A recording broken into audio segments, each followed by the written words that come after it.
Time now for sports on 104.7 The Cave. Here's Ned Reynolds. Mike, the intern Ned Reynolds, back in the studio on a Tuesday morning. So yesterday's Monday Night Football game, probably one of the most watched this season. It was a battle between two AFC behemoths, Buffalo Bills and the Bengals. Everyone in Chiefs Kingdom was rooting for the Bengals, and it seemed early on they were in control. They went down, got the ball first, marched, scored a touchdown, held the Bills to a field goal. Back on their next offensive drive, probably one of the most horrific situations I've ever seen broadcast, and literally everyone's watching this. Prayers and thoughts going out to Damar Hamlin. Not a good situation, though. Well, he's still with us. He's in the hospital. He's sedated, of course. That's standard procedure for anybody who's had an attack like this. Not to be misconstrued, folks. It occurred after he had made a tackle, but this is not a football-related circumstance. This is a cardiac arrest that happened on the field, and it has, and I'm amazed that ESPN did not, and to my knowledge, even mention this at all. It has happened before. No, it is not common at all. It's very rare. I remember I was at KY3 when Chuck Hughes of the Detroit Lions, he had a fatal heart attack on the field in a game. Detroit Lions, Chicago Bears, late in the season. I'll not forget it. He was a good player from Texas Western, now called Texas El Paso. And he's running as a decoy wide receiver. Goes out, the pass wasn't to him. Trotting back to the huddle, it's late in the game, went down on his knees, holding his chest, and started convulsing on the field. Very much the same as Damar Hamlin. Happened right in front of Dick Butkus. And Butkus, Mr. Tough Guy and all that, first thing he did was leap in the air and motion both sides, get out here. This is serious. And it was, and as it turned out, Hughes never recovered. He passed away actually on the field. J.V. Kane, does it mean anything to you at all? J.V. Kane was an All-America tight end with the St. Louis Rams back in the late 70s. Great player at Colorado. Big kid, about 6'5", 6'6", and very thin. I'll get to that in a second. He's on the practice field with the Rams in July of 79, I think it was 79 or 80, somewhere around there. And he collapsed, went down, team gathered around. Bud Wilkinson was the coach of the Rams back then. He got the team over, led them in a prayer. He passed away on the field. He did not recover. Of course, he took him to the hospital and all that sort of thing. But the one that's most vivid in my mind did happen on national television was not football, it was basketball. And back in the early 1990s, Loyola Marymount out of Los Angeles had one of the highest scoring teams in America. Up and down the court, had two great All-Americas. They were beating teams, and good teams, 130 to 110. There's no defense. They didn't play any defense at all. Just shot the ball as quick as they could down court and won. Now, they didn't win championships, but they won. Had a great player, consensus All-American named Hank Gathers on their team. Gathers was a surefire pro. He's playing in, I want to say it's 91 or 92, somewhere around there, on national television. And he's playing in a conference tournament semifinal game in March. And he goes down on the court, convulsing. They actually got him sitting up, and he went down and convulsed again, and he passed from a heart attack, which was actually brought on by Marfan syndrome, but that's another story. In this case, you had Hamlin on the field, and the players they've never seen anything like this at all. This is just a total shock to all of them. They did the right thing. The NFL did the right thing in stopping the game. I don't know what the rescheduling is going to be, when they're going to do that. They haven't made any announcement on that.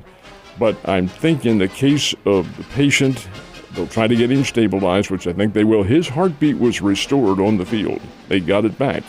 And I'm sure they gave him a shot of epinephrine. That's the standard procedure.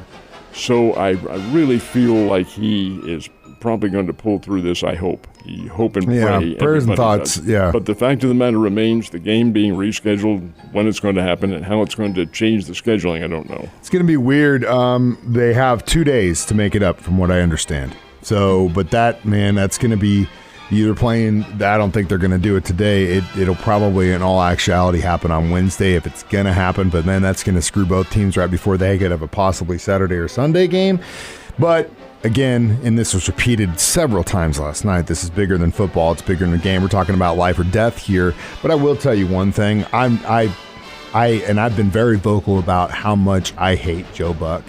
But last night's ESPN broadcast was absolutely garbage. I'm not even going to kid. These guys are supposed to be some of the best at their job. It was the most awkward broadcast I've ever seen in my life. And Joe Buck was better than the gal who handled the thing in the studio. Yeah, that was even more awkward. With Booger, that whole thing was just garbage. Here is Ned Reynolds, who has been in this business for 65 years now, telling you, and with today's people, you take away a script, and they are totally lost. To that point, that's what I'm saying about Buck, because he couldn't say it. He's like, I have nothing to say. Back to break. He did that 4 times. You're supposed to be one of the best in the country? Garbage town, man. Anyway, prayers and thoughts going out to DeMar Hamlin, and I know, like I said, this is bigger than football. A lot of stuff on the line, though. You never consider this to happen at this point in the season, especially with these guys at the peak of their health at 24. It's just horrific. Well, let me add an addendum to that. You never know what's going on under the hood sometimes. You are absolutely right. There is a situation, I don't know whether it's his case, called Marfan syndrome, which you cannot detect ahead of time. It just happens. It happens to individuals who are tall and thin, usually about 6'4", 6'5", 6'6", with very long fingers and hands, and you usually suspect that when you see somebody like that. Not always the case. It was in Gather's case. It was in J.B. Kane's case. It was not in Chuck Hughes' case. But this Marfan syndrome, which is a narrowing of the heart channel, or the blood vessels into the heart, it's congenital. And may have happened in this case, too. We'll find out later on. Well, prayers and thoughts. Hopefully they can get him out. And we will let you know what happens with that game when it's going to be rescheduled, if it even is at all. All right, so we had to wait till Monday to find out what this weekend's football schedule is going to be like in the final regular season home game. Chiefs-Raiders originally was TBD on Sunday, but we knew that there was a possibility they were going to flex it, which they did, to Saturday, 3:30 start. Ned Talk starts at 1. Why did they move it to Saturday? Well, you use the term flex, and that's what we all call it. That isn't really the case, because the NFL in their contract with TV has their 18th week. They have the liberty of changing games regardless, depending on what happens. So this is not the first time. The Chiefs, last year with their game with the Denver Broncos, was moved to Saturday too as well. All right, why did they do that with the Chiefs? Well, number one is because they're the Chiefs, and they are a great TV draw. And ESPN and ABC, which has these games, wanted a good lead-in to their doubleheader on Saturday, which they're allowed to do. Okay, so they put the Chiefs there. No playoff implications involved. The Chiefs are in, the Raiders are not. But what was involved is home field advantage. So they thought, well, that's a pretty good attraction. And you have Patrick Mahomes. That's a big deal. Number two, hey, it's Kansas City. And you want Kansas City on TV as much as you can. So I think all of that fell into the circumstances. It was last year when they played the Denver Broncos on a Saturday. It was this year when they played the Raiders on a Saturday. Does it change your schedule at all? That's what I'm curious about. No. Because we kind of knew that it was a possibility. Originally, we were going to do the pep rally day before, but now we're just going to do it leading into the game. So we'll just start drinking at 11 that day, go up to the pool at 1 and watch the game, which is what I was going to do anyway on Sunday. So, we're in Las Vegas. We might as well. That's the whole point. And, of course, if you are going west, get a hold of us. We will have a pep rally at the Overhang Bar and Circle Resort and Casino 11 to 1 on Saturday, and we'll go upstairs to Stadium Swim and watch the game from there. We'll be posting about it, and I'm obviously talking about it in the air, but if you're going, be safe. I know it did screw up a lot of people's plans that were flying, because a lot of people that go from the Kansas City area, I know, would do a overnight trip. They'd fly out Saturday, go see the game, fly back Sunday night, because they were banking on it being an earlier Sunday day. Now they're screwed if they can't get off or whatever, but luckily for us, we're going out earlier so we could enjoy Las Vegas in all of its glory and splendor. Had some incredible bowl games. Rest in peace, my K-State Wildcats. Right out of the gate, I was like, man, might pull this up. But then it was pretty evident they had no business being in that game against Alabama. I think they really just psyched themselves out. They really didn't look like themselves. But they did have some veteran players. They have some young players. But overall, they haven't been on a stage like that in a very long time. And then you got TCU shaking things up. Either. They hadn't been on that stage either. I know. You had TCU and K-State, who were combatants during the year and had two great games with each other, and both I thought played pretty well. Kansas State, I'm going to get into that in just a second. But TCU playing Georgia now for the national championship. I've got to tell you, I'm astounded at the point spread in this one. Georgia is a 13.5-point pick. Hey, gang, TCU is good. Max Duggan, very good quarterback. Are they in the ballpark with Georgia? Probably not, but not to that extent. I'm going to have to do some mental hieroglyphics here to get my mindset straight into playing this game if I do. That's 13.5 points is an awful lot. But I'll be in Vegas. There's somebody knows something. That's just it. Anyway, 13.5 points. Georgia is the favorite in this game, and it comes up Monday night. Monday night's when they're going to play. Sunday is the FCS championship game, South Dakota State and North Dakota State, which we're very interested in.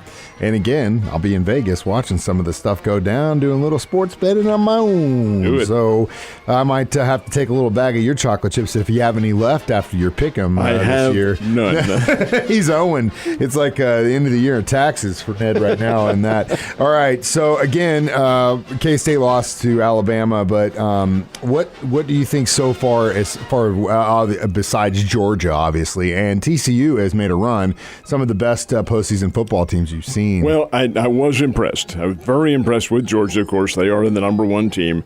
Impressed with Ohio State. Ohio State had a great chance to win that game. Great chance to do it. They weren't unable to get it done. I thought that Ohio State played a terrific game and really is very much going to be a power next year. Those two impressed me. Texas Christian, obviously very impressive in handling supposedly a powerful Michigan team. Michigan didn't show me anything. Even though they scored 45 points, this was a Michigan team that showed a lot of vulnerability to them, and TCU was able to take advantage of it. The fourth team, I'm impressed with four of them. The fourth team is the one that played your ball club. Folks, I'm going to tell you this is my opinion. Alabama would have beaten any of them. They are really, really, really good. They didn't make the playoffs because it's hard to justify taking in a team that has two losses. But Alabama's two losses were by a total of 4 points. 4 points. Overtime one, in which the team went for a 2-point conversion and got it. That was LSU. And the other, Tennessee, which hit a late field goal to win the game. That's 4 points. Otherwise, Alabama's in there, and Alabama should have been in there. No, can't justify it, but they were the better team of all of them that I saw. My God, Bryce Young. Kansas State's good. That's a good football team. Played TCU, beat TCU in one game. Yeah, won the championship. Had some terrific outings this year in a pretty good conference, the Big 12. Alabama made them look poor, I thought. But it's what we were watching, and we were talking about it, and it's depth of program, recruiting. Alabama is just, and I go, at the beginning, we're going to have to just punch them in the mouth as many times as we can, because down the stretch, they're going to gas us, and that's just the way it goes. But when you look at that TCU game, you're like, well, we held on to those guys. But I think the other thing with Michigan is, do you think Harbaugh already knew he was leaving?